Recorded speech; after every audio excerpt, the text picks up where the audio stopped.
Okay, If we were to so say, we like, watched a the video. viewing test, Um, we put that video. in the first one, first video, how old your ears are? We both got under 20, which was 19,000 something. Yep. Kilowatts, whatever, I don't know what they're called. But for the second one, I stopped hearing the sound at 16,800, and we stopped hearing at 17,800.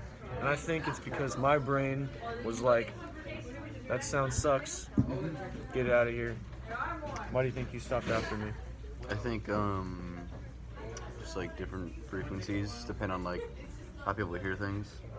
Like I know the people around us had like I think everybody kind of stopped in the same kind of area.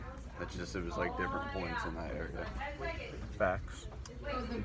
Is there any more questions? If you did not, what could you Oh, stop? he just answered that. It's in the lab, right? Oh, Record your signal frequency yeah. until Both of our ears though. we're of Under age. 20. Under 20. Boom.